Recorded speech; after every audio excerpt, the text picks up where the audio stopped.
Good morning, student. I am Mahesh Gupta from Bharat Study Circle. I am presented online classes. Class 11th Physics, Chapter 4, Motion in Straight Line. Motion in Straight Line. इस पे हम सबसे पहले बताएंगे आपको state of the rest, यानी rest की position क्या होती है। रेस्ट का मतलब होता है स्थिर, कोई भी पॉइंट पे जो चीज़ स्थिर रहती है।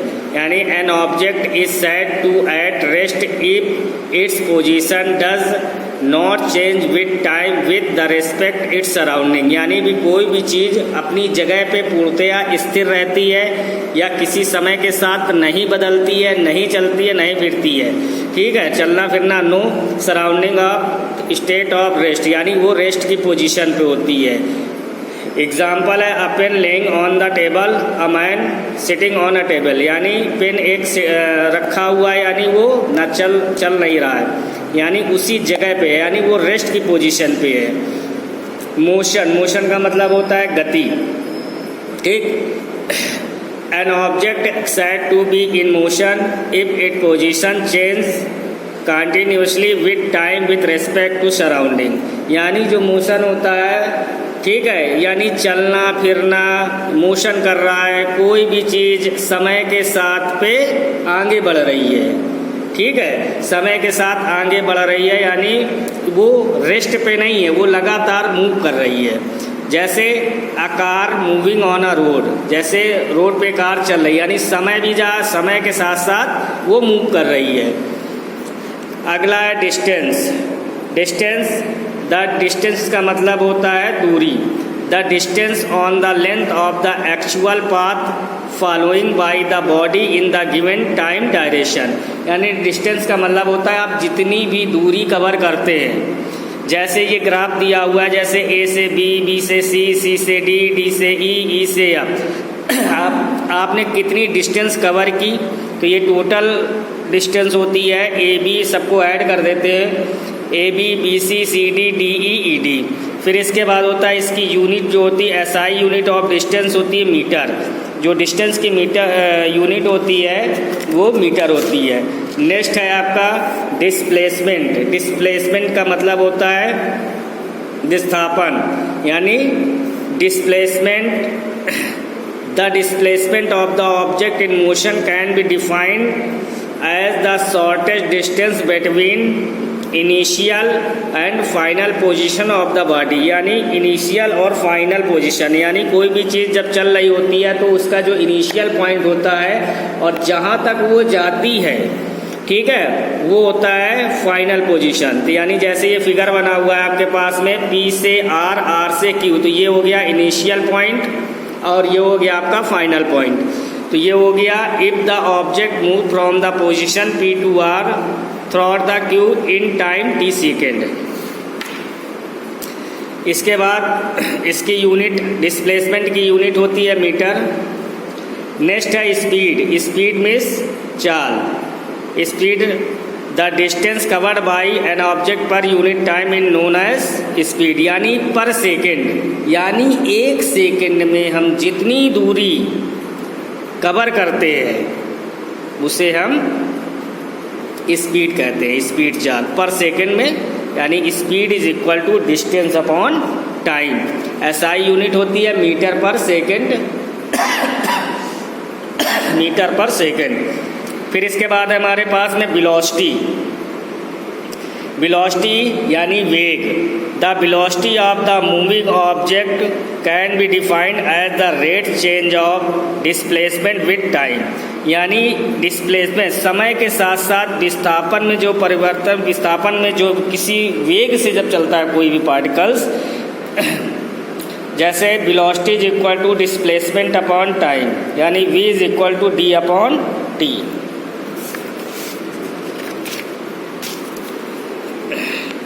Velocity is the vector quantity, the unit of velocity meter per second square.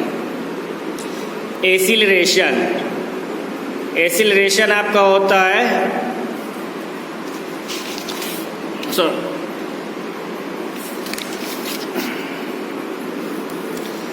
the rate of change with velocity of an object with time is known as acceleration. यानी एसिलरेशन का मतलब होता है त्वरण। त्वरण का मतलब होता है change in velocity per second, यानी वेलोसिटी यानी इनिशियल पोजीशन माइनस जो इनिशियल और फाइनल जो पोजीशन होता है उनका डिफरेंस। जैसे acceleration is equal to change velocity time taken. Change velocity का मतलब हो गया final point minus initial point is time taken. Acceleration is the vector quantity, यह एक सदिश राशि होती है। The SI unit is metre per second square, इसकी यूनिट जो होती है वो मीटर पर सेकेंड स्क्वायर। ठीक, अब डेरिवेशन ऑफ द इक्वेशन में आते हैं। डेरिवेशन ऑफ इक्वेशन में ये ग्राफ दिया हुआ है वेलोसिटी और टाइम। ठीक, ये ए है, ये बी है, ये सी है और ये एम है, ये टी है, ये ओ है। अब देखिए यहाँ से यहाँ तक की लेंथ इसकी यू है इनिशियल, और यहाँ तक की ये आपका वी है, ये थीटा एंगल है और ये रेट ऑफ चेंज यानी वी माइनस यू है। तो ये टाइम है। अब इसके बाद जो डेरिवेशन इक्वेशन होती हैं, first equation since slope of the velocity time graph gives the acceleration to tan theta. देखिए tan थीटा होता है हमारे पास परपेंडिकुलर अपॉन बेस, तो ये परपेंडिकुलर हो गया और ये बेस हो गया, तो BC अपॉन AB। तो BC दिया हुआ है V माइनस यू और ये दिया हुआ है T, V minus you upon T, और tan थीटा दिया होता है A, यानी A इज एक्सीलरेशन। जब इसका हम क्रॉस मल्टीप्लिकेशन कराते हैं तो AT is equal to V minus u. तो फर्स्ट इक्वेशन आपके पास आ जाती V is equal to u plus AT, ये आ गई। सेकेंड इक्वेशन है since area enclose between the velocity time graph and the time axis give the displacement in the given time interval, so displacement s in the time interval t can be written as, यानी S is equal to area of trapezium OACP, area of rectangle. यानी trapezium में आपके पास दो चीज़ें बनती हैं, एक तो रेक्टेंगल और दूसरा ट्रायंगल। तो एरिया जो रेक्टेंगल का होता है वो length into breadth plus area of triangle होता है 1/2 बेस इंटू हाइट। तो बेस AB दिया है और हाइट BC दिया है, और लास्ट पेज में फिगर से S is equal to PBG की लेंथ है V है, OP है, T दिया हुआ है, plus half T, AB T है और BC V माइनस A। हमें पता है कि V minus u is equal to AT होता है, सो इसकी जगह हम रख देंगे AT। तो ये मल्टीप्लाई में T और T स्क्वायर हो गया half. S is equal to UT plus half AT square.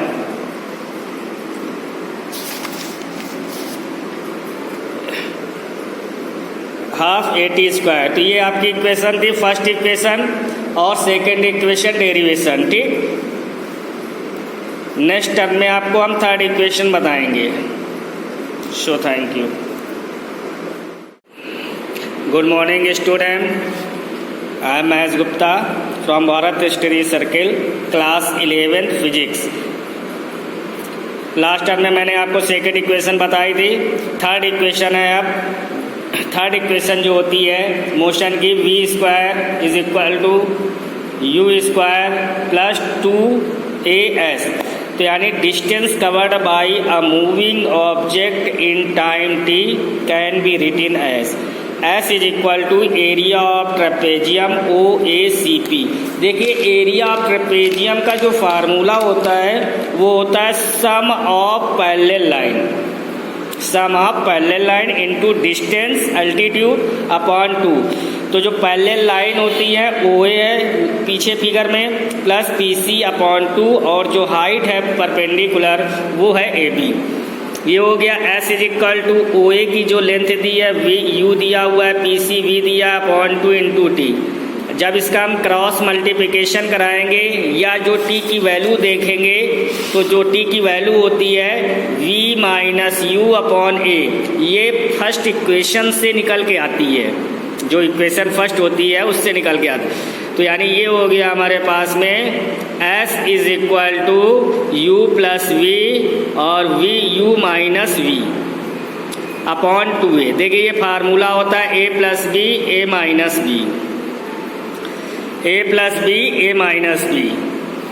तो ये हो गया A square minus B square, उसी की तरह हो जाएगा, यानी V U square minus V square upon 2a। जब इसका हम क्रॉस मल्टीप्लिकेशन करेंगे तो 2a जो है वो s पे आ जाएगा, तो ये हो जाएगा 2as, यानी पूरी जो इक्वेशन पुट होकर के आएगी वो हो जाएगा v square is equal to u square plus 2as।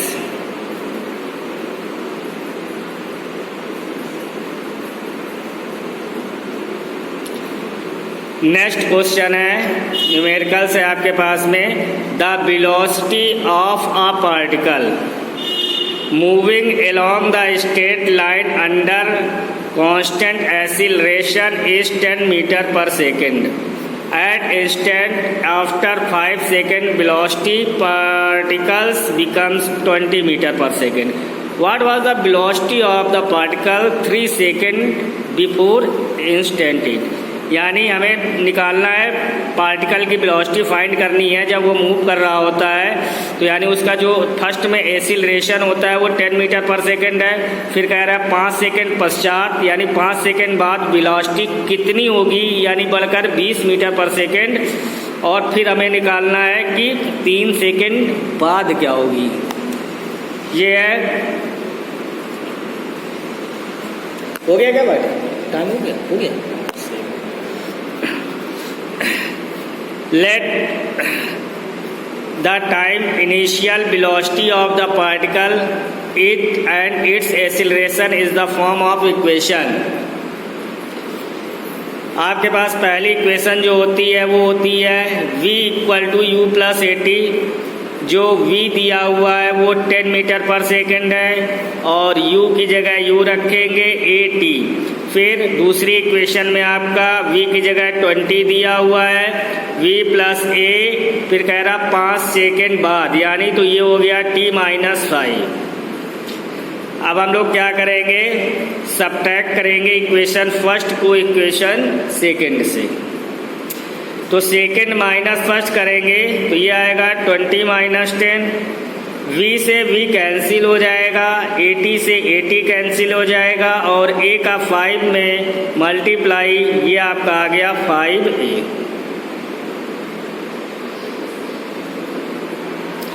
फिर इसके बाद ये आ गया 20 माइनस 10, ये 10 आया आपका 5a।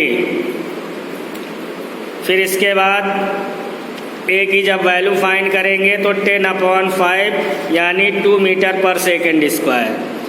तो velocity of the particle instant कह रहा, अब वेलोसिटी हमें जब a फाइंड हो गया एक्सीलरेशन, तो हमें 3 सेकेंड के पश्चात क्या वेलोसिटी होगी ये निकालना है। तो ये first equation v equal to u plus a, यानी 3 सेकेंड के बाद, तो t माइनस 3, तो ये हो गया u plus at minus 3a। ये आपका दिया हुआ है 10 माइनस 3, एक्सीलरेशन आपने ऊपर से फाइंड किया हुआ है 2, तो ये हो गया 10 माइनस 3 2 जा 6, 10 minus 6 equal to 4 metre per second square. देखिए चैप्टर हम आपको फिर से रिवाइज करवा दें। इसमें क्या क्या था, इसमें सबसे पहले आपने पढ़ा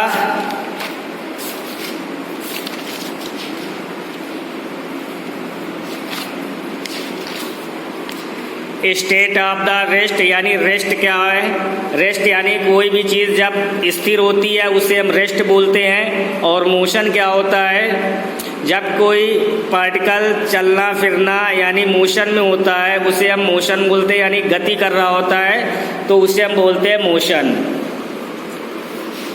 फिर इसके बाद आता है डिस्टेंस। डिस्टेंस का मतलब होता है दूरी, कोई भी चीज़ कितनी डिस्टेंस कवर करता है, ठीक है, यानी टोटल जहाँ से जहाँ तक गया।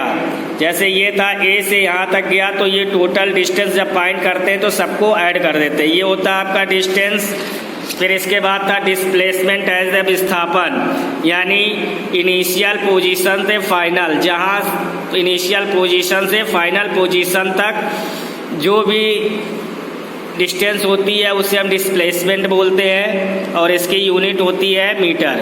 फिर इसके बाद था speed. Speed is equal to the distance covered by an object per unit time and its, यानी एक सेकेंड में जितनी भी हम दूरी तय करते हैं, जितनी भी डिस्टेंस कवर करते हैं उसे स्पीड बोलते हैं। Speed is equal to distance upon time. इसकी एसआई यूनिट होती है मीटर पर सेकेंड स्क्वायर, यानी वेलोसिटी। इसके बाद फिर होता है वेलोसिटी यानी वेग। वेग क्या होता है? Which is image moving and be defined and the rate of change displacement with the time. Velocity is equal to displacement upon time. इसकी भी जो यूनिट होती है वो डिस्टेंस अपॉन टाइम। फिर इसके बाद था एक्सीलरेशन, यानी rate of change with respect to time taken, यानी change of velocity in time taken, this is called the acceleration. Acceleration का मतलब मीन्स होता है त्वरण। ये डेरिवेशन थी आपकी 3 equation. First equation u plus A T and second equation and third equation, इनका डेरिवेशन था। ये हो गया आपका चैप्टर। अब नेक्स्ट चैप्टर है आपका 5 है वेक्टर एनालिसिस। वेक्टर एनालिसिस है, ठीक। नेक्स्ट स्टेप पे इसको हम वो करेंगे, एक्सप्लेन करेंगे, ठीक है। ओके।